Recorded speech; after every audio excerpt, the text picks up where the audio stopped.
Hello বন্ধুরা, আনন্দ পাঠের পক্ষ থেকে সকলকে স্বাগত। আজ আমার আলোচ্য বিষয় আইসিএসই দশম শ্রেণীর বাংলা সিলেবাসের অন্তর্গত নীরেন্দ্রনাথ চক্রবর্তীর কবিতা অমলকান্তি। কবি পরিচিতি ও উৎস সহ লাইন ধরে কবিতার পাঠ ও ব্যাখ্যা থাকবে আজকের আলোচনায়। প্রথমে কবি নীরেন্দ্রনাথ চক্রবর্তী সম্পর্কে সংক্ষেপে একটু জেনে নেব। নীরেন্দ্রনাথ চক্রবর্তীর জন্ম হয় 1924 সালে অধুনা বাংলাদেশের ফরিদপুর জেলায়। তিনি ছিলেন বিংশ শতাব্দীর বাংলা আধুনিক কবিদের মধ্যে অন্যতম। তার প্রথম কবিতার বই নীল নির্জন প্রকাশিত হয় 1954 সালে। তার অন্যান্য কাব্যগ্রন্থগুলির মধ্যে উল্লেখযোগ্য কয়েকটি হল অন্ধকার বারান্দা, নিরক্ত করবী, নক্ষত্র জয়ের জন্য, আজ সকালে ইত্যাদি। তার সবচেয়ে বিখ্যাত কাব্যগ্রন্থ উলঙ্গ রাজা। উলঙ্গ রাজা কবিতাটি বাংলা সাহিত্য জগতে একটা মাইলস্টোন হয়ে রয়েছে। 1974 সালে এই কাব্যগ্রন্থের জন্য তিনি সাহিত্য একাডেমি পুরস্কার লাভ করেন। নীড় বিন্দু তার আত্মজীবনীমূলক উপন্যাস। এছাড়া গঙ্গা যমুনা নামে তিনি একটি ভ্রমণ কাহিনীও রচনা করেছেন। এছাড়াও তার সাহিত্য সৃষ্টির মধ্যে রয়েছে কিছু গোয়েন্দা কাহিনী। তার রচিত গোয়েন্দা চরিত্রটির নাম ভাদুরী মশাই। 2018 সালে এই বিখ্যাত কবির জীবনাবসান ঘটে। এবারে চলে আসব এই কবিতার উৎস প্রসঙ্গে। আমাদের আজকের আলোচ্য অমলকান্তি কবিতাটি নেওয়া হয়েছে কবি রচিত সবচেয়ে বিখ্যাত কাব্যগ্রন্থ উলঙ্গ রাজা থেকে। এবারে চলে আসব আমাদের মূল আলোচনায়, কবিতার পাঠ ও ব্যাখ্যা। তার আগে প্রতিদিনের মতো বলিনি, যারা এই চ্যানেলটি সাবস্ক্রাইব করেছো তাদের ধন্যবাদ। যারা এখনো সাবস্ক্রাইব করনি, তোমাদের যদি এই আলোচনাগুলো ভালো লাগে আর এই ধরনের আলোচনা আরো বেশি করে পেতে চাও, তাহলে আশা করব লাইক, শেয়ার ও সাবস্ক্রাইব করে পাশে থাকবে। শুরু করছি আজকের পাঠ, নীরেন্দ্রনাথ চক্রবর্তীর বিখ্যাত কবিতা অমলকান্তি। কবিতাটি যাকে কেন্দ্র করে সেই অমলকান্তি বিপরীতমুখী ধারায় চলা স্বপ্ন দেখা মানুষের প্রতিনিধি। কবিতার অমলকান্তি কবির সহপাঠী, তার ছেলেবেলার স্কুলের বন্ধু, এভাবেই তাকে এঁকেছেন কবি। শুরু হয়েছে এইভাবে: অমলকান্তি আমার বন্ধু, স্কুলে আমরা একসঙ্গে পড়তাম। রোজ দেরি করে ক্লাসে আসতো, পড়া পারত না। শব্দরূপ জিজ্ঞেস করলে এমন অবাক হয়ে জানলার দিকে তাকিয়ে থাকতো যে দেখে ভারী কষ্ট হতো আমাদের। অমলকান্তি তার বন্ধু, তারা স্কুলে একসঙ্গে পড়তেন। এই অমলকান্তি পড়ায় মনোযোগী ছাত্র ছিল না। সে রোজ দেরি করে স্কুলে আসতো, পড়া পারত না। আমরা জানি না তার এই দেরি করার কারণ। হয়তো আর্থসামাজিক দিক থেকে পিছিয়ে পড়া কোনো পরিবারের ছেলে ছিল এই অমলকান্তি। হয়তো পরিবারেরই কোনো বিশেষ প্রয়োজনে সে সময় মতো স্কুলে আসতে পারত না। হয়তো সে লেখাপড়া করার সময় পেত না। অথবা এমনও হতে পারে পড়াশোনা তার ভালো লাগতো না। তাই শব্দরূপ জিজ্ঞেস করলে সে অবাক হয়ে জানালার দিকে তাকিয়ে থাকতো। এই শব্দরূপ সংস্কৃতের একটা বিশেষ বিভাগ। অবশ্যই তাদের পাঠ্য ছিল সেই অংশটি, কিন্তু অমলকান্তি যে কখনো সেই পাঠ্য বইয়ের দিকে তাকায়নি তা বোঝা যায়। এই শব্দরূপ জিজ্ঞেস করলে সে যেন নতুন কিছু শুনছে, বা এই পাঠ তার কাছে একেবারে অজানা, অচেনা। তাই সে অবাক হয়ে জানালার দিকে তাকিয়ে থাকতো। তার যে বন্ধুরা, তারা কিন্তু অমলকান্তির এই অবস্থায় হাসাহাসি করতো না বা তাকে তুচ্ছ-তাচ্ছিল্য করতো না। কবি এবং তার অন্যান্য বন্ধুরা অমলকান্তিকে বুঝতো। তার অসহায় অবস্থা দেখে তাদের ভারী কষ্ট হতো। পরের স্তবকে বলছেন, আমরা কেউ মাস্টার হতে চেয়েছিলাম, কেউ ডাক্তার, কেউ উকিল। অমলকান্তি সেসব কিছু হতে চায়নি। সে রোদ্দুর হতে চেয়েছিল। ক্ষান্ত বর্ষণ, কাক ডাকা বিকেলের সেই লাজুক রোদ্দুর, জাম আর জামরুলের পাতায় যা নাকি অল্প একটু হাসির মতো লেগে থাকে। ধীরে ধীরে আমরা একটু একটু করে অমলকান্তিকে চিনছি, জানছি। দেখো, আমাদের সবার ছোটবেলায় আমাদের একটা রচনা আসতো, আমাদের প্রশ্ন করা হতো বড় হয়ে কি হতে চাও। সেখানে বেশিরভাগ ছেলেমেয়ে খুব বাধা গর্তে উত্তর দিত। কেউ শিক্ষক হতে চায়, কেউ ডাক্তার হতে চায়, কেউ ইঞ্জিনিয়ার হতে চায়, কেউ উকিল হতে চায়। অর্থাৎ সমাজ স্বীকৃত যে পেশাগুলি, যে জীবিকাগুলি আর্থসামাজিক ভাবে মানুষকে প্রতিষ্ঠা দেয়, সেই রকম জীবিকা অর্জনের জন্যই সাধারণত ছেলেমেয়েরা লেখাপড়া করে। আমাদের লেখাপড়ার সিলেবাস বা পাঠ্যক্রম অনেকটা সেভাবেই বা সেই উদ্দেশ্যেই সাজানো থাকে। কিন্তু ওই যে শুরুতেই বললাম, অমলকান্তি ছিল এক ব্যতিক্রমী চরিত্র। সে এক স্বপ্ন দেখা বিপরীতমুখী মানুষ। তাই এইসব বাধাগতের পেশা বা জীবিকা সে নিতে চায়নি। সে রোদ্দুর হতে চেয়েছিল। কেমন রোদ্দুর? রাতের আধার শেষে ভোরে যে সূর্য ওঠে সেই রোদ্দুর? না, তা নয়। সে তপ্ত দুপুরের সেই গনগনে প্রচন্ড তাপদানকারী রোদ্দুর? না, তাও সে হতে চায়নি। সে হতে চেয়েছিল ক্ষান্ত বর্ষণ, কাক ডাকা বিকেলের সেই লাজুক রোদ্দুর। ক্ষান্ত বর্ষণ কথার অর্থ কি? ক্ষান্ত দেওয়া মানে থেমে যাওয়া, আর বর্ষণ বর্ষা বা বৃষ্টি, অর্থাৎ বৃষ্টি থেমে যাওয়ার ঠিক পরের মুহূর্তটা, পরের সময়টা। সারাদিন বৃষ্টি হওয়ার পরে যখন একটু বৃষ্টিটা ধরে আসে বিকেলের দিকে, সেই সময় একটা হালকা রোদ্দুর ওঠে, যে রোদের তাপ নেই, যে রোদ নরম একটা আলো ছড়ায়, একটা যেন খুশি নিয়ে আসে আমাদের মনে। দেখো, সেই রোদ্দুরের একটা বিশেষণ রয়েছে এখানে, লাজুক রোদ্দুর। জাম আর জামরুলের পাতায় যা নাকি একটু হাসির মতো লেগে থাকে।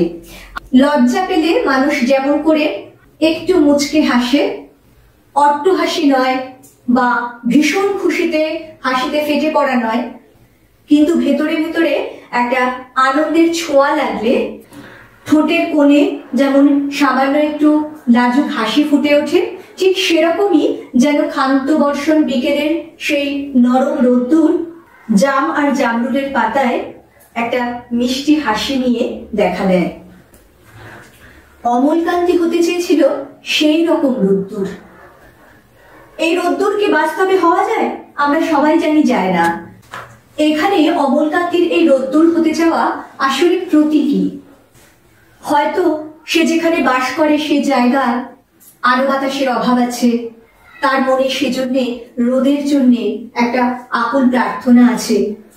অথবা তার জীবনে ওই ছেলেবেলাতেই আনন্দ হাসির অভাব রয়েছে, তাই সেই ভীষণ ভাবুক অনুভূতিশীল বালক অপরের জীবনে আলো বিকিরণ করতে চায়। রোদ্দুর এখানে আলোর প্রতীক, আনন্দের বার্তা বহনকারী।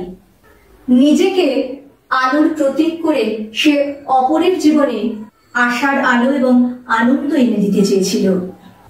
কিন্তু তার সেই আনন্দের পরিণতি কি হয়েছিল সেটা পরের স্তবকে কবি বলছেন।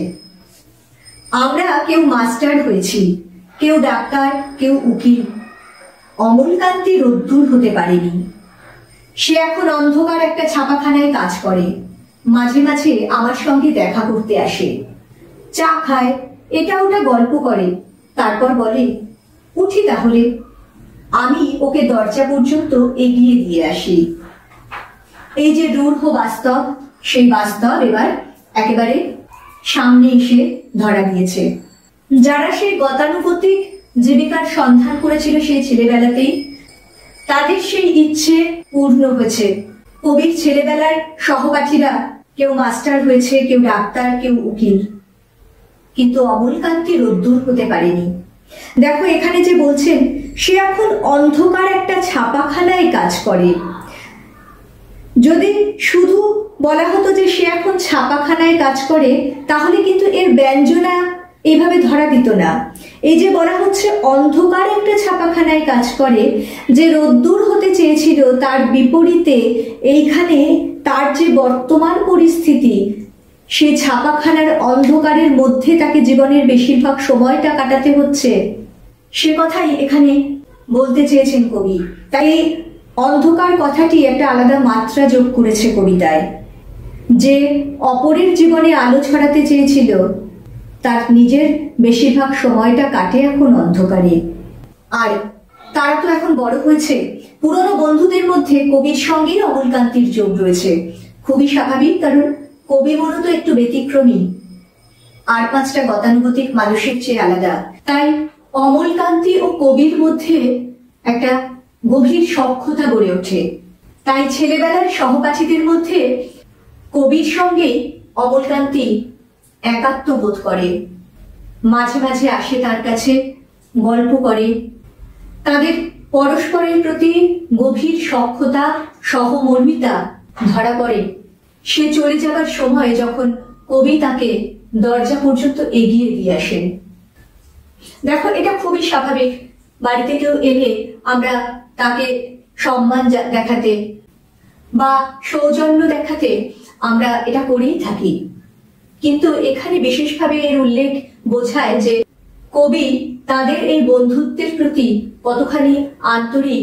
তাদের দুজনের মধ্যে এই যে মাঝে মধ্যে পারস্পরিক আদান প্রদান, এটা যেন কবির কাছে বড় কাম্য, বড় প্রিয়।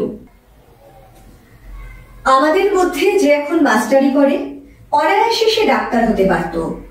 যে ডাক্তার হতে চেয়েছিল, উকিল হলে তার এমন কিছু ক্ষতি হতো না, অথচ সকলেরই ইচ্ছে পূরণ হলো এক অমলকান্তি ছাড়া। অমলকান্তি রোদ্দুর হতে পারেনি। সেই অমলকান্তি রোদ্দুরের কথা ভাবতে ভাবতে ভাবতে ভাবতে যে একদিন রোদ্দুর হতে চেয়েছিল। শেষ স্তবকে কবির আক্ষেপ ধরা পড়েছে। তার মনে হয়েছে বাকি যারা যা হতে চেয়েছিল সবাই তো তাই হয়েছে, তার বদলে যদি অন্য কিছু হতো তাতেও কিছু ক্ষতি হতো না, কারণ সবকটাই তো খুব পরিচিত সমাজ স্বীকৃত পেশা। যে মাস্টার হয়েছে সে তো অনায়াসেই ডাক্তার হতে পারত, যে ডাক্তার হয়েছে তার তো উকিল হলেও জীবন বা জীবিকার বিশেষ কিছু হেরফের হতো না। কিন্তু তাদের সকলেরই ইচ্ছে পূরণ হয়েছে এক অমলকান্তি ছাড়া, কারণ অমলকান্তি রোদ্দুর হতে পারেনি। আসলে এটাই বাস্তব। বিপরীতমুখী ধারায় ছোটা মানুষগুলোর স্বপ্ন অধিকাংশ সময় পূরণ হয় না। গড্ডালিকা প্রবাহ বা বাধা গতের বাইরে থাকা যে চরিত্র, তার পরিণতি হয়তো এটাই হয়, এটাই স্বাভাবিক। আসলে এই অমলকান্তি বাস্তবের কেউ নয়, এই অমলকান্তি কবির মনের মধ্যে বাস করা অতি প্রিয় আরেক সত্তা। অমলকান্তির নামটাও কত তাৎপর্যপূর্ণ দেখো। অমল শব্দের অর্থ নির্মল বা বিশুদ্ধ, আর কান্তির অর্থ দীপ্তি। অমলকান্তির মন তো এমনই নির্মল, এমনই শুদ্ধ ছিল। বাস্তবের চাওয়া পাওয়ার মালিন্য, লোভ সবকিছু থেকে তার মন ছিল দূরে। বস্তুগত চাওয়া পাওয়ার ঊর্ধ্বে উঠে সে শুধু আলো ছড়াতে চেয়েছিল, আশার আলো, আনন্দের আলো, যে আলো তার নামের মধ্যেই রয়েছে। কিন্তু তার সেই স্বপ্ন, তার সেই আকাঙ্ক্ষা পূর্ণ হয়নি। এই আক্ষেপ অমলকান্তির সঙ্গে সঙ্গে কবির নিজেরও বড় কম নয়। কবিতার শেষ পংক্তিগুলির এই আকুলতা, এই আক্ষেপের মধ্যে দিয়ে কোথায় যেন অমলকান্তি এবং কবি দুজনেই মিলেমিশে একাকার হয়ে যান। এই ব্যর্থতা, এই হতাশা, এই স্বপ্ন পূরণের আকাঙ্ক্ষা বুকে চেপে চলে যাওয়া, এ বোধহয় একা অমলকান্তির ভবিতব্য নয়। এমন মুষ্টিমেয় ব্যতিক্রমী মানুষ যারা, তারা হয়তো এমনি করেই হারিয়ে যায় এই ব্যস্ত স্বার্থপর কেজো পৃথিবী থেকে। তবুও তাদের স্বপ্নগুলো থেকে যায়। এই স্বপ্নের বীজ জন্ম দেয় আরো নতুন নতুন আশা, নতুন নতুন ভাবনার। বন্ধুরা, আশা করব এই আলোচনাটি শোনার পরে কবিতাটি তোমরা যদি পাঠ করো তাহলে বুঝতে কোনো রকম সমস্যা হবে না। পরবর্তীকালে এই কবিতা থেকে গুরুত্বপূর্ণ প্রশ্নোত্তরও নিয়ে আসব। পরের দিন আরও একটি নতুন পাঠ নিয়ে চলে আসবো খুব তাড়াতাড়ি। সঙ্গে সঙ্গে নোটিফিকেশন পেতে চাইলে সাবস্ক্রাইব করে বেল বাটনটি অন করতে ভুলো না। আজকের মতো টাটা, ভালো থেকো সবাই।